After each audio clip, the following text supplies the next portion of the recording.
국립한밭대학교 건축설비 시스템공학과의 조진균 교수입니다. 제가 오늘 발표드릴 내용은 제목이 조금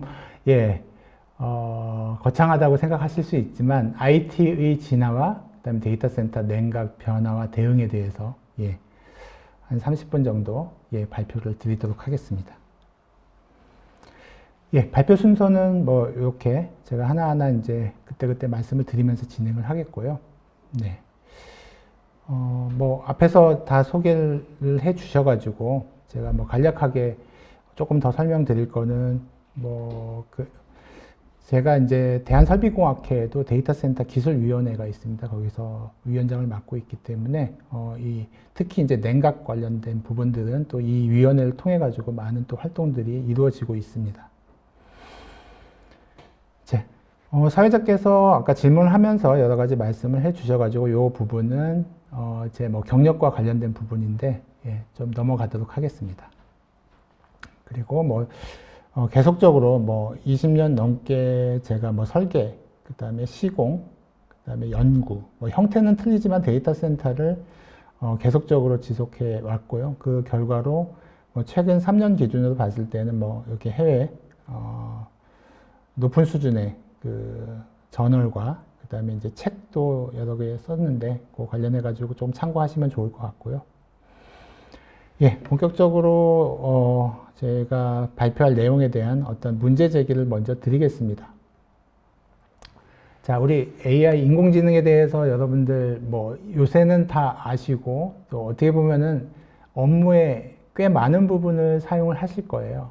이게 누군가 그러더라고요. 이게 인터넷이 처음 나왔을 때 그 임팩트에 한 100배 정도의 어떤 그런 쇼크가 올 거다. 아직 근데 저희가 이제 AI라는 어떤 서비스에 대한 확장성으로 봤을 때는 아직 극히 일부의 사용에 국한되어 있긴 하지만 그 효과라든지 파급에 대한 것들은 여러분들이 생각하시는 그 이상이 될 수 있을 것 같거든요.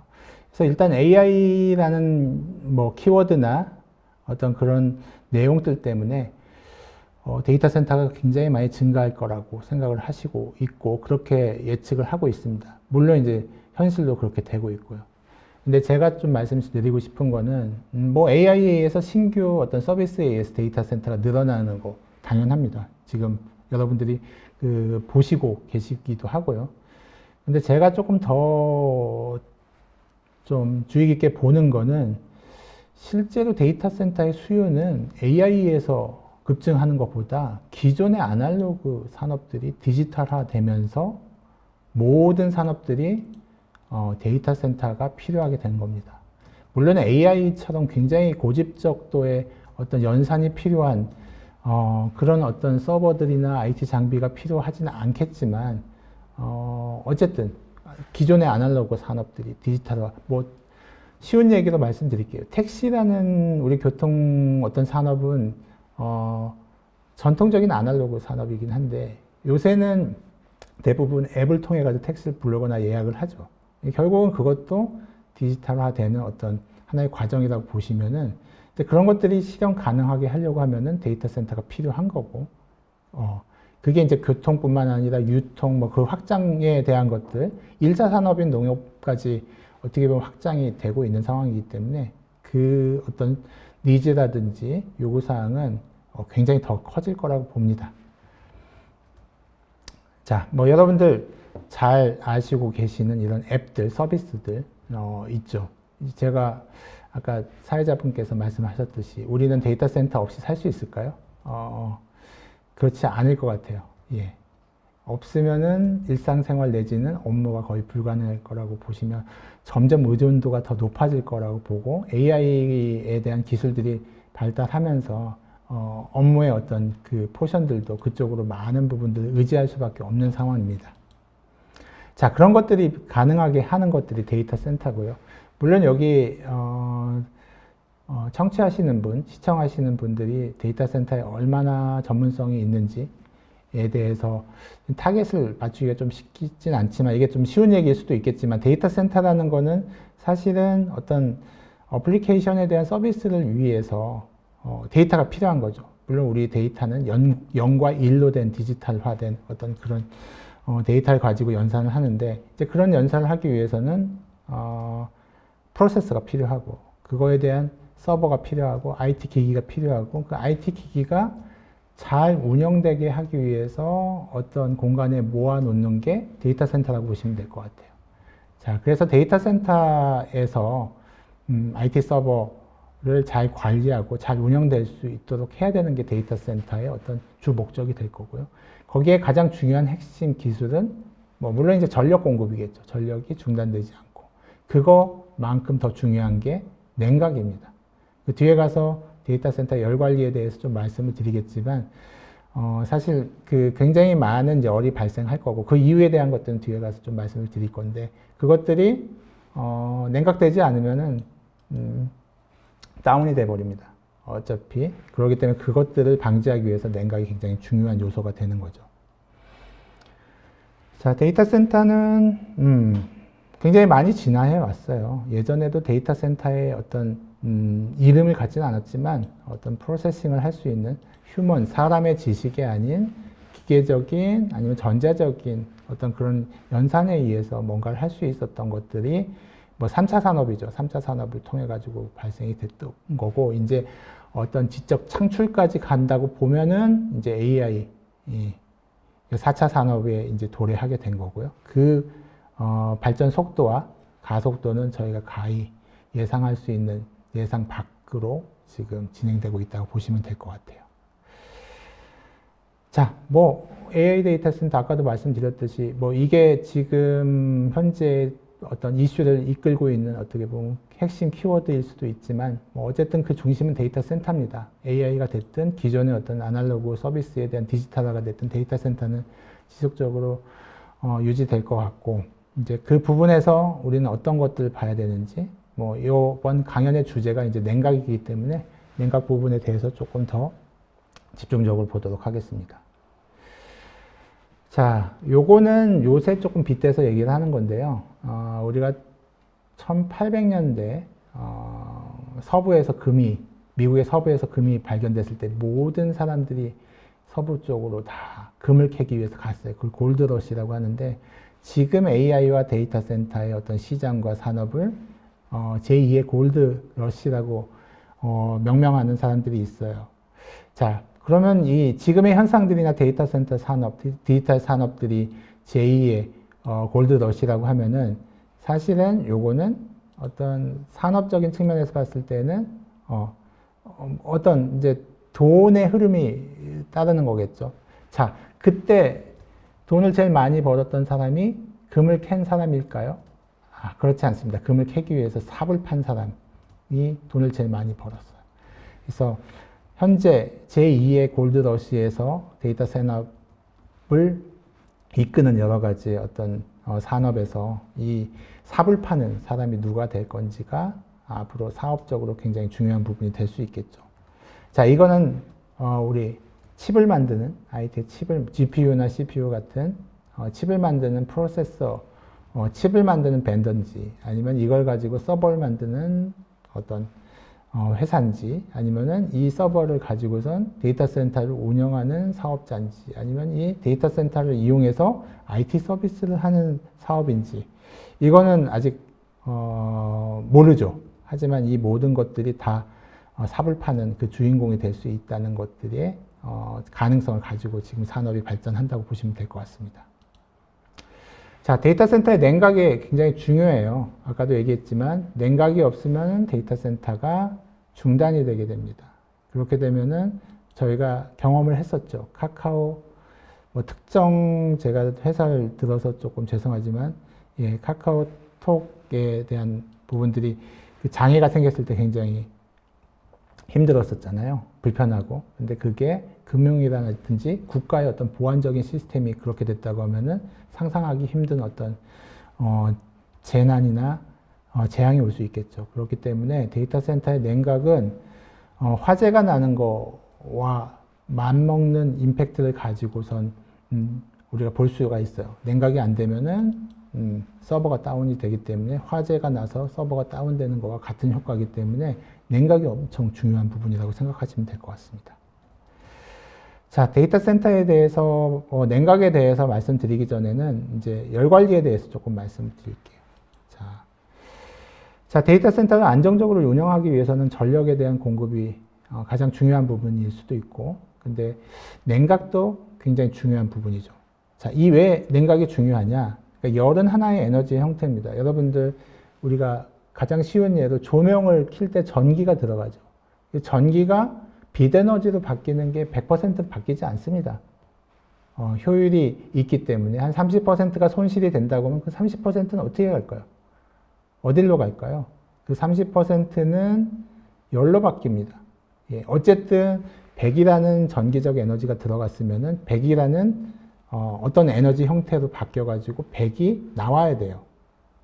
자, 우리 칩에다가 우리 뭐 GPU가 됐든 CPU가 됐든 연산을 하기 위해서 전력을 굉장히 더 많은 일을 하기 위해서 전력을 공급을 하는데 그 전기 에너지가 칩으로 들어가서 프로세싱을 하면 어떠한 물리적인 에너지로 바뀔까요? 바뀌지 않습니다. 그게 다 열로 바뀔 수밖에 없는 거죠. 예. 그렇기 때문에 그 열을 저희가 제거를 해줘야지 그 서버가 안정적으로 운영될 수밖에 없는 거죠. 그래서 요즘은 더 많은 일을 하기 위해서 전력을 더 많이 넣지만 그게 연산을 해서 그게 물리적인 에너지로 바뀌면 되겠지만 물리적인 에너지로 바뀌지 않기 때문에 다 열로 바뀔 수밖에 없어요. 그럼 그걸 제거해 줘야 될 수밖에 없거든요. 그게 이제 냉각의 중요성에 대해서 다시 한번 말씀을 드리는 거고, 칩이 고집적화 될수록 왜 냉방이나 냉각이 필요한 거에 대한 것들은 그런 가장 1차원적인 에너지 보존 법칙에 의해서 열로 바뀐다는 거를 생각하시면 쉽게 이해하실 수 있을 겁니다. 자, 지금까지는 우리가 뭐 칩의 형태에 따라서 공기로 냉각을 시킬 수 있었어요. 예, 공기가 좀 편하고요. 예, 그리고 전기라는 어떤 전자제품과 물과는 어떻게 보면 상극이라는 건 누구나 직관적으로 알 수 있기 때문에 이거를 피하고 싶었어요. 그래서 공기로 냉각하는 것들이 주가 됐었고 지금까지 그렇게 해왔습니다. 예. 근데 이게 공기로 냉각하는 어떤 방식들은 새로운 방식들이 아니었어요. 기존에 우리 에어컨이라든지 그 냉각 기술, 냉동 기술들에 의해서 조합에 의해서 만들어진 하이테크 기술이 아니라 로우테크 기술입니다. 전통적인 기술이었기 때문에 그 부하에 맞춰서 계속 진화를 해왔던 겁니다. 자, 그렇게 잘 유지가 됐어요. 예. 그래서 하지만 이제 칩들이 발전하면서 열이 더 발생을 하는 거죠. 더 일을 많이 하게 하려고 하다 보니까 전력을 들어가야 되는 거고 전력이 공급된 만큼 열로 바뀌기 때문에 우리 공조하는 사람이나 이쪽 그 냉각하시는 분들이 IT 장비를 잘 몰라도 요거는 관심이 굉장히 많은 거죠. 얘가 얼마만큼의 전력을 사용하느냐가 우리가 냉각을 해야 되는 어떤 타겟이 되기 때문에 그래서 항상 모니터링을 해왔어요. 근데 어느 순간 이 모니터링을 해온 요 패턴들이 연속성을 가지지 않고 번쩍 뛰게 됐습니다. 그게 이제 GPU라는 놈이라는 표현을 해서 죄송하죠. 물건이기 때문에 놈이라는 표현을 하겠습니다. 예, GPU라는 놈이 나오고 나서는 이 패턴이 깨져버린 거예요. 그리고 우리가 공기에 가지고 있는 열량으로서 냉각을 할 수 있는 이 한계도 벗어난 거죠. 그러니까 어쩔 수 없이 이제 여기서 말하는 물이라는 건 액체죠. 리퀴드 쿨링을 할 수밖에 없는 상황으로 바뀌게 된 겁니다. 자, 요게 이제 딜레마인 거예요. 그래서 우리가 우리 기존에 있는 방식들을 완전히 바꿔야 되는 상황이 된 겁니다. 지금 기로에 섰어요. 뭐 솔직히 말씀드려 지금의 산업의 생태계에서는 아직도 공랭식이 대부분을 차지하고 있어요. 근데 기술적으로는 우리가 뭐 N사에서 나오는 그런 칩에 의해서 사실 공기로는 냉각을 할 수 없는 한계에 다다른 건 이미 기술적으로 이제 깨닫고 있는 상황이기 때문에 냉각도 그쪽으로 갈 수밖에 없는 거죠. 네. 자, 데이터 센터 냉각에 대해서 좀 말씀을 드릴게요. 그래서 뭐 여기는 깊게 들어가지 않고 우리가 이 상황을 관통하는 어떤 그런 핵심적인 이슈에 대해서만 좀 말씀을 드릴게요. 아까 사회자께서 소개했듯이 제가 한 20년 동안 데이터 센터에 대해서 연구나 프로젝트를 진행하다 보니까 20년 전과 지금의 변한 건 없어요. 냉각을 해야 되는 그 미션은 똑같은데 형태가 바뀐 거죠. 상황이 바뀌고. 기술적인 진화 과정에 대한 것들 레이어처럼 쭉 보면 화석처럼 쫙 그 레이어가 한눈에 보입니다. 지금 현상으로 봤을 때는 모르겠지만 이 20년을 거쳐왔을 때 그 변화를 봐서는 처절하게 이 냉각을 하기 위해서 공냉식을 유지하면서 냉각하기 위해서 기술이 발전해 왔고, 지금 수준에서 조금만 더 발전하면은 이제 이 공기로 냉각하는 거에 대한 것들은 이제 의미가 없을 수가 있어지는 거죠. 그래서 이제 그 기로에 서 있다고 보시면 될 것 같아요. 그래서 어떻게 보면 이 도표가 한 20년을 관통하는 데이터 센터의 냉각의 역사를 보시면 역사를 보신다고 이해하시면 좋을 것 같고, 이 뒤쪽에는 우리가 가야 될 냉각의 방식들이 좀 표현되어 있다고 보시면 될 것 같습니다. 자, 공냉식도 다 똑같지 않습니다. 전체 밀도가 낮았을 때는 전체 공간을 냉방하는 저런 식의 공간 단위의 냉방을 하다가, 이게 밀도가 높아지면서 이제 그 안으로 들어온 거죠. 여기까지는 안 하고 싶었던 거죠. 관리자들도. 전기적인 것과 물이 같은 공간에 있다는 것들을 용납할 수 없는데 어쩔 수 없죠. 냉각을 해야 되는 한계에 왔기 때문에. 여기까지 공냉식이고요. 그 다음에 여기도 또 힘들어지면 이제 각 렉마다 냉각을 하는 어떤 렉 기반으로 왔어요. 이거는 왜 그러냐면 공기가 편하기 때문에 어떻게든지 공기를 유지하려고 하다 보니까 여기까지 왔습니다. 그래서 여러 가지 이제 이 형태에 의해서 분석도 되고 에너지에 대한 부분들도 다 분석이 됐는데요. 여기는 이제 거의 고도화 됐다고 보시면 될 것 같은데, 아까 얘기했듯이 이제 순행식으로 가면서 이제 공냉식이 더 이상 유효하지 않게 된 거죠. 자, 그래서 우리가 알고 있는 거는 앞쪽 그 프레젠테이션에도 언급이 됐겠지만 어떤 콜드 플레이트라고 해서 우리 칩에다가 어떤 유체와는 직접 어떤 접촉이 없지만 다이렉트 리퀴드 쿨링이긴 하지만 유체하고의 직접적인 접촉은 없어요. 그러니까 유체에서의 열 전달이 직접적으로 된다는 거지, 이게 유체하고의 직접적인 어떤 접촉이 없지만 이 콜드 플레이트라는 어떤 그런 DLC 방식이 있는 거고, 그 다음에 유체를 아예 유체에다가 이제 전자기기 같은 IT 장비들을 담그는 이제 액침 냉각, 이 두 가지로 이제 어떻게 보면 정리가 됐다고 보시면 될 것 같은데, 이 안에도 여러 가지 방식들이 있어요. 이제 상변화를 하면서 하는 방식들도 있고, 이제 일단은 그런 것들 제외하고 어쨌든 전통적인 개념에서 공냉식에서 순행식으로 갈 때 우리가 현재의 기술로서 볼 수 있는 건 두 가지 어떤 큰 카테고리에서 보시면 될 것 같습니다. 자, 그러면은 여기서 가장 중요한 건 뭐냐면은 냉각 기술에 대한 것들을 우리가 개발하고 설계할 때 어떻게 할까요? 기준이 가장 중요합니다. 설계 기준. 그게 무슨 얘기냐면은, 자, 냉각 기술은 스탠드얼론 자기만이 가지고 있는 기술이 아니에요. 얘는 내가 냉각을 해야 되는 대상이 있습니다. 결국은 냉각은 주인공이 아니고 주인공은 IT 장비예요. 근데 IT 장비가 어떻게 바뀌느냐에 따라서 냉각의 어떤 방식들이 바뀌죠. 그래서 공냉식으로 순행식으로 간 게 이제 IT 장비의 변화에 의해서 그렇게 변화가 된 거고. 근데 그 기준들을 어떻게 잡을 거냐? 몇 도의 온도로 냉각을 해줘야 되고, 몇 도의 공냉식이었을 때는 몇 도의 공기를 공급하는 게 합리적인 거고. 근데 지금 순행식이었을 때는 몇 도의 온도를 공급해야 되는 게 정해지지 않으면은, 그 뒤에 설비는 우리가 냉각 시스템을 선정할 수도 없고, 설계할 수도 없는 거죠. 그래서 설계 기준이 가장 중요합니다. 자, 기존의 공냉식에서는 공기를 어떻게 잘 분배하고, 근데 이 공기라는 놈은 가다가 새버리거나 아니면 냉각을 시킨 공기가 다시 서버로 들어가서 가열시키거나 아니면은 기껏해서 냉각시켜서 보냈는데 얘가 서버로 들어가지 않고 바로 바이패스, 유실돼가지고 가는 방법들이, 이런 현상들이 나오기 때문에 이제 이런 것들을 방지하기 위해서 여러 가지 이제 컨테인먼트 시스템이라든지 그런 것들이 나왔어요. 어쨌든 공냉식에서의 기준은 이런 것들을 방지하는 것도 중요하지만 어떠한 온도 기준으로 보낼 건지에 대한 것들이 정리가 돼야 되는 거죠. 이거는 2004년부터 21년까지 계속적으로 업데이트 돼가지고 정리가 됐습니다.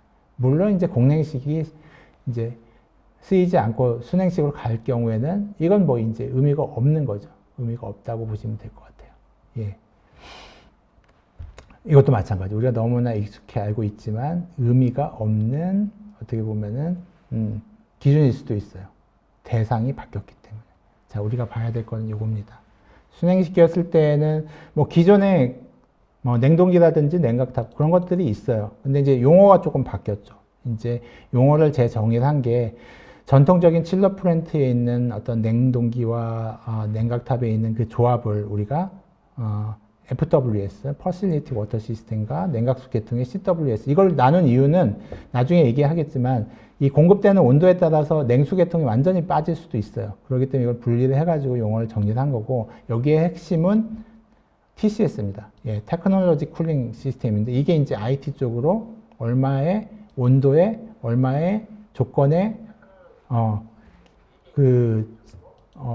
물이 들어가야 될지, 뭐 그런 것들이 이제 결정돼야 되는 상황이기 때문에 공기도 그렇게 해왔거든요. 이제 공기는 이제 결정이 됐는데, 이제 어떻게 보면 물도 그런 쪽으로 가야 되는 거기 때문에 그게 가장 중요한 상황이라고 보시면 될 것 같아요. 이것도 꽤 오래 전서부터 진행이 되어 왔어요. 예. 근데 CW나 FWS는, 네, 핵심은 아니죠. 지금 TCS라는 부분의 정의가 정해져야지 이것도 결정이 되는 거거든요.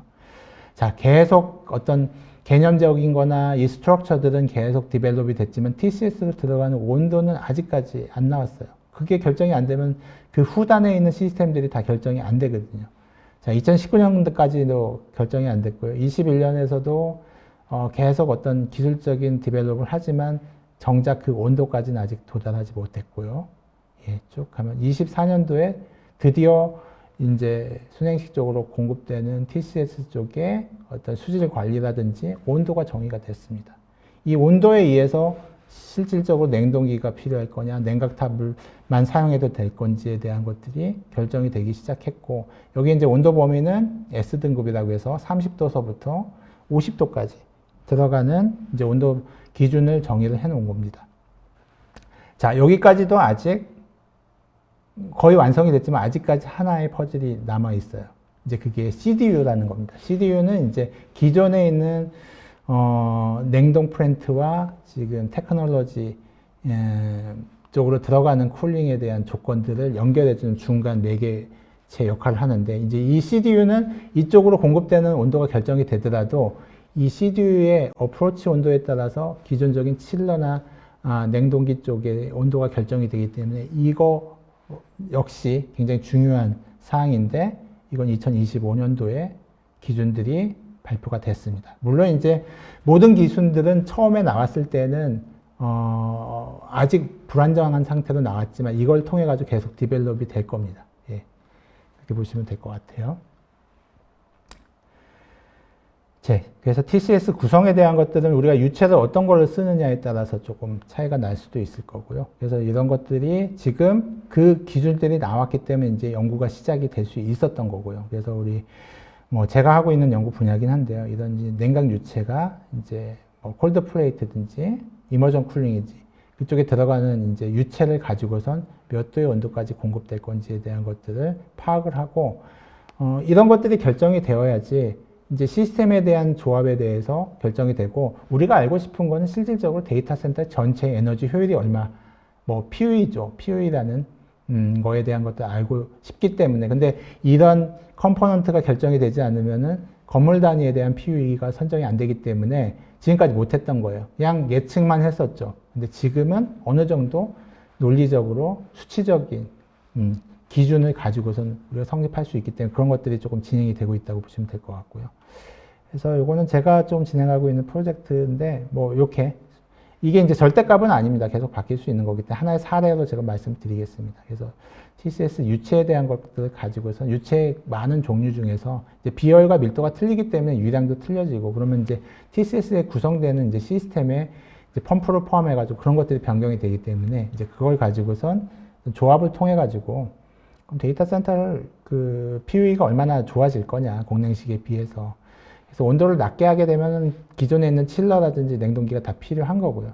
온도를 조금 높이는 S등급을 할 경우에는 칠러가 아예 없어질 수도 있는 거고, 그 다음에 여기서 우리의 선택은 물을 굉장히 많이 씁니다.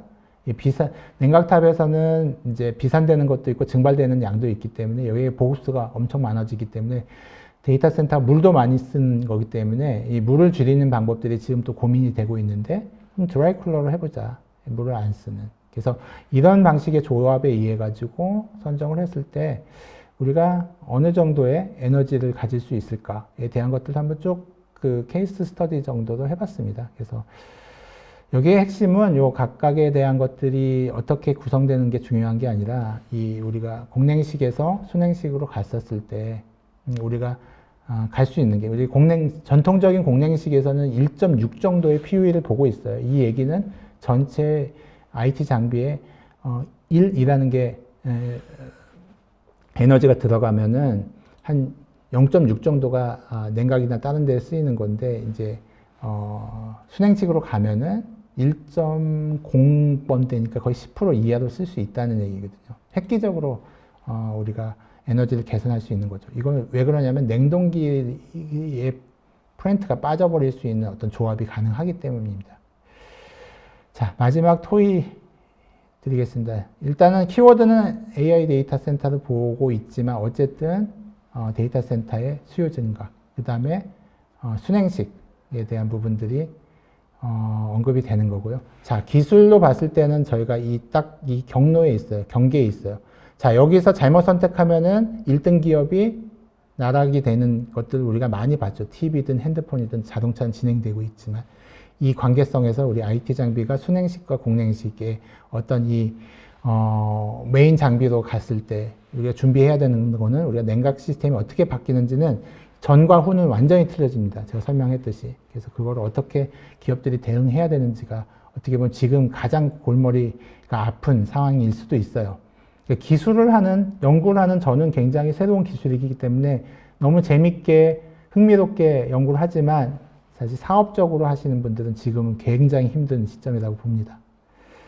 자, 기술적인 트렌드도 굉장히 CES라고 가전제품을 중심으로 하는 데에서도 데이터 센터에 대한 것들이 언급이 되고, 기가바이트라든지, 엔비디아 쪽에서 가는 이제 리퀴드 쿨링들도 가전제품 전시회에서도 이렇게 큰 어떤 부분을 차지하고 있다고 보시면 될 것 같고요. 국내도 마찬가지예요. 이제 LG 같은 데에서는 인하우스로 거의 이 공조 부분에 대한 것들을 갖췄고, 삼성 같은 경우에는 아예 다 완성된 기업을 사가지고 이 부분에 라인업을 만들려고 하고 있기도 합니다.